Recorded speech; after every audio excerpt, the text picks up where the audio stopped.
Après cela, Jésus passa sur l'autre rive du lac de Galilée, appelé aussi lac de Tibériade. Une foule immense le suivit, attirée par les guérisons miraculeuses dont elle avait été témoin. C'est pourquoi Jésus s'en alla dans la montagne et demeura là avec ses disciples. On était à quelques jours de la fête juive de la Pâque. Jésus regarde autour de lui et voit une foule nombreuse venir à lui. Alors il demande à Philippe, où pourrions-nous acheter suffisamment de pain pour nourrir tout ce monde?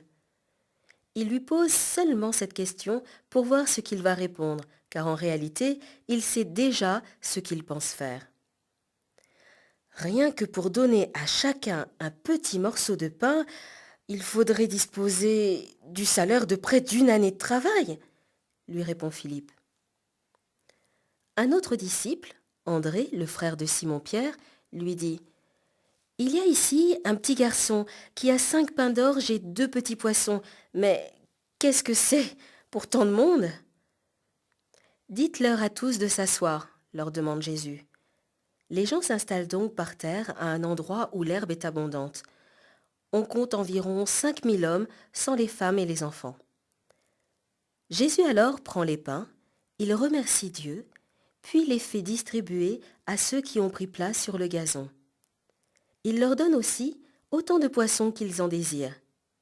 Quand ils ont tous mangé à leur faim, Jésus ordonne à ses disciples « Ramassez les morceaux qui restent pour que rien ne soit gaspillé. » C'est ainsi qu'ils ramassent 12 paniers pleins de restes de pain. Lorsque tous ces gens-là se rendent compte du miracle que Jésus vient d'accomplir, ils s'écrient « Pas de doute, cet homme est vraiment le prophète qui devait venir dans ce monde. » Mais Jésus, pressentant qu'il viendrait l'enlever de force pour le proclamer roi, se retire de nouveau, tout seul, plus loin, dans la montagne. Le soir, ses disciples redescendent au bord du lac.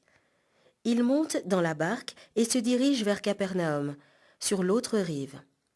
Déjà, la nuit est tombée et Jésus ne les a pas encore rejoints. Un vent violent se met à souffler, soulevant de fortes vagues. Toute l'eau du lac devient houleuse. À force de ramer, les disciples ont parcouru 5 ou 6 kilomètres quand tout à coup, ils aperçoivent Jésus marchant sur l'eau, en direction de la barque.